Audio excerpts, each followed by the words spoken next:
Selamat datang, ini akan menjadi tugasan video saya untuk penghantaran tugasan 3.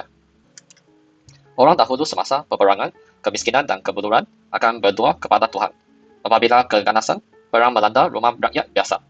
Anda boleh katakan ketika itu populariti berbagai agama di seluruh dunia seperti Islam, Kristian, Buddha, dan Hindu.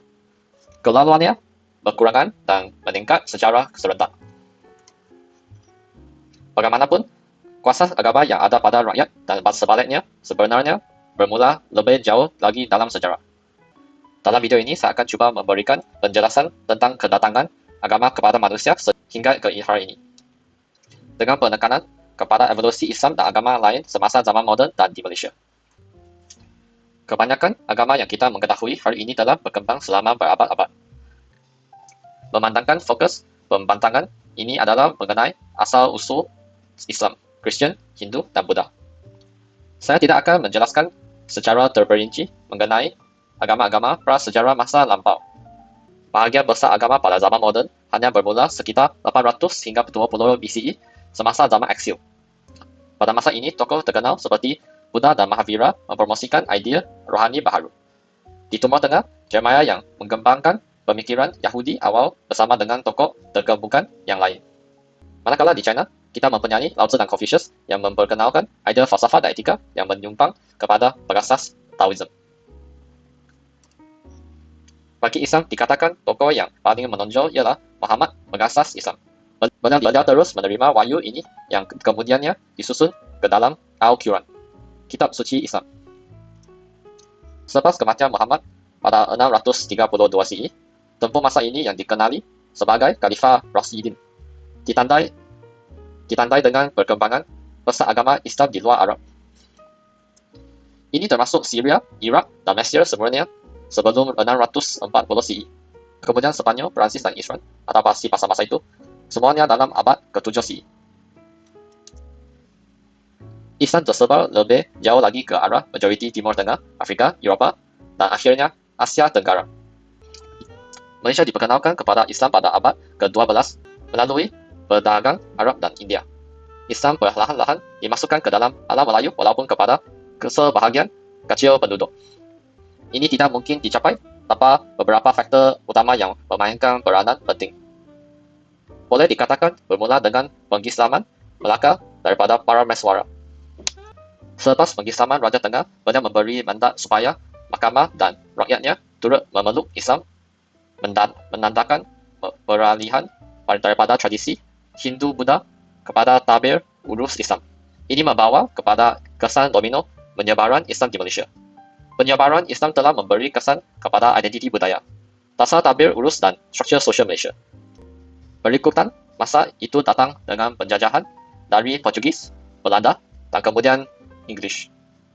Ada yang lebih berkesan daripada yang lain. Orang Portugis adalah penganut agama Katolik yang menganut agama Kristian, memberi tekanan kepada amalan Islam seperti mengehatkan perhimpunan, menyedat masjid, penubuhan sekolah Kristian, dan lain-lain.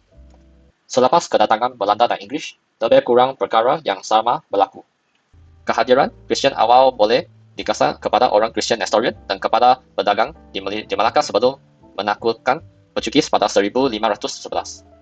Apabila agama Kristian lazimnya dikatakan telah tiba di Malaysia. Apabila Portugis menubuhkan tanah jajahan di sini, mereka juga telah membawa masuk agama Katolik. Menggambara sepanjang jalan dari pantai India ke Selat Melaka dengan pengetahuan bahwa ia tidak lama lagi akan menjadi pusat perdagangan masa hadapan. Walau bagaimanapun, sebaik sahaja mereka tiba, masyarakat Kristian, khususnya Roman Katolik, menghadapi cabaran besar untuk mengintegrasikan kepercayaan mereka agar bergema dengan penduduk Islam tempatan. Oleh itu, mereka menggunakan beberapa strategi semasa penjajahan mereka untuk menyebarkan kepercayaan Kristian. Mereka membuka sekolah, hospital dan klinik, menawarkan rawatan perubatan untuk membina hubungan kepercayaan dengan orang Melayu tempatan. Penyesuaian amalan Kristian untuk diselaraskan dengan tempatan seperti menggunakan muzik tempatan dan perhimpunan perayaan ke dalam perayaan gereja, menjadikan agama Kristian lebih berkaitan. Sepanjang 130 tahun penjajahan Portugis, perkataan tersebar sebagai peranan Selat Melaka sebagai hak perdagangan utama untuk India, China, dan Jepun. Apabila Belanda kemudiannya menguasai Melaka pada abad ke-17 untuk menamakan penguasaan Portugis di rantau ini. Sumbangan utama mereka kepada kepelbagaian lagi agama Kristian ialah pengenalan Protestantisme. Sekitar masa ini gereja mula menyesuaikan ajaran mereka untuk menggabungkan budaya dan bahasa tempatan Malaysia. Berusaha untuk relevan dalam masyarakat berbilang agama. Menjelang abad ke-19, datang pemerintahan British dengan mereka menubuhkan pelabuhan perdagangan di Pulau Penang, Melaka, dan Singapura. Tempoh di ini menyaksikan perubahan dalam tradisi Kristian dengan berbagai denominasi Kristian muncul di seluruh semenanjung tanah Melayu. Ini termasuk Anglikan, Methodist, Baptist, dan lain-lain, yang membawa kepada kepelbagaian amalan dan kepercayaan Kristian. Penubuhan sekolah membalik yang memberi penekangan kepada pendidikan selit huruf dan penjagaan kesihatan menarik ramai penduduk tempatan, membawa kepada penerimaan agama Kristian yang semakin meningkat di kalangan penduduk Cina, India. Ulama Islam bagaimanapun kerap terlibat dalam perdebatan dengan membalik Kristian, mengambil bahagian dalam perdebatan awal untuk mempertahankan pencapaian Islam. Walau bagaimanapun, di beberapa wilayah, terutamanya di kawasan yang mempunyai penduduk bercampur, terdapat pengadunan amalan Islam dan Kristian seperti penggabungan kedua-dua agama di dalam tradisi budaya mereka seperti perayanan. Oleh sebab kedua-dua Islam dan Kristian berkongsi ajaran etika yang sama seperti belas kasihan, amal dan rasa hormat terhadap orang lain, bersamaan dalam etika ini secara semula jadi membawa kedua agama bersama selama beberapa dekad. Agama Hindu adalah salah satu agama tertua di dunia, dengan asal usulnya sejak lebih 4,000 tahun dahulu. Ia juga antara agama yang terawal sampai ke Asia Tenggara, termasuk semenanjung tanah Melayu. Orang Kristian dan Islam adalah sama seperti, ialah pendangan dan peneroka yang membawa bersama mereka kepercayaan, agama, budaya, dan sistem politik mereka di Malaysia. Pedagang-pedagang India ini yang merupakan antara pedagang pertama yang sampai ke Malaysia, menggembara merentasi lautan Hindi pada abad ke-1 dan menumbuhkan perdagangan di Melaka. Saya seperti pedagang dan pedagang India, China, Arab, Parsi, dan Eropah yang tiba kemudian dalam sejarah Malaysia. Saya boleh meneruskan tentang bagaimana agama Hindu tersebar di seluruh Malaysia pada era moden diikuti oleh agama Buddha. Tetapi mekanisme penyebarannya hampir sama, dengan integrasi budaya tempatan, perayaan, perdagangan, dan seumpamanya. Jadi saya ingin mendalami bagaimana agama Hindu dan Buddha telah berkembang di Malaysia sejak kedatangannya dan tersebar secara khusus pada zaman penjajah. Pada zaman ke-19, dengan kemasukan buruh dan migran Tamil, satu dorongan sinkretik Tamilisasi agama Hindu di Malaysia berlaku. Ia merujuk kepada pengadunan dan penyesuaian amalan dan kepercayaan Hindu.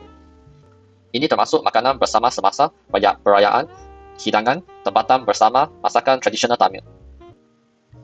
Gaya seni bina yang menggabungkan mereka bentuk Tamil dengan pengaruh tempatan dan banyak lagi, yang membawa kita ke Malaysia hari ini. Bagi agama Buddha, ia juga mengalami dorongan sinkretik sendiri, iaitu pencantuman budaya, penubuhan institusi pendidikan, dan integrasi Taoism dan Confucianism ke dalam Buddhism Malaysia. Seperti yang diperkatakan sebelum ini tentang agama Buddha Malaysia juga menggabungkan adat dan amalan tempatan. Sebagai contoh, perayaan tradisional Cina dan kepercayaan rakyat sering disepadukan ke dalam ritual Buddha yang telah mencipta identiti unik yang mencerminkan kedua-dua budaya Buddha dan tempatan. Salah satu daripada banyak integrasi Taoism dan Confucianism ke dalam Buddhism termasuk penggabungan ritual dan Taoism ke dalam amalan Buddha. Ramai penganut Buddha Malaysia melakukan kerana ia telah menjadi tempat biasa bagi masyarakat Cina. Untuk perayaan seperti festival hantu, ritual di mana Buddha membuat persembahan untuk menenangkan roh dan menghormati nenek moyang, adalah salah satu daripada banyak unsur Taoism dan Confucianism. Confucianism dan Buddha sering melengkapi antara satu sama lain melalui idea tentang etika, keharmonian sosial dan nilai-nilai Confucianism mengenai hubungan keluarga, tingkah laku sosial dan tanggungjawab masyarakat.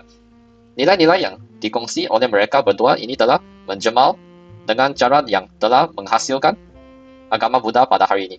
Selepas kemerdekaan Malaysia pada tahun 1957, perlembagaan menjamin hak setiap orang untuk mengamalkan atau menganut agama mereka. Kebebasan baru ini menggalakkan pertumbuhan tradisi yang berbagai dalam semua komuniti agama, dengan kuil menjadi hak budaya dan keagamaan untuk semua komuniti. Siapa kata asal-usul setiap agama perlu bermula dengan masa dan lokasi. Agama Buddha diasaskan di India tetapi asas kepada idea dan amalan Buddha zaman moden bermula apabila idea Buddha berabung dengan agama lain dan menyerap usul-usul di wilayah dan falsafah masing-masing, menghasilkan amalan dan tafsiran yang berbagai. Contohnya adalah perkembangan Buddhisme Chan di China. Manakala Buddhisme Tibet menggabungkan unsur Bon, agama asli Tibet dengan ajaran Buddha dari India. Kesimpulannya, semua faktor ini telah membentuk Malaysia menjadi seperti sekarang.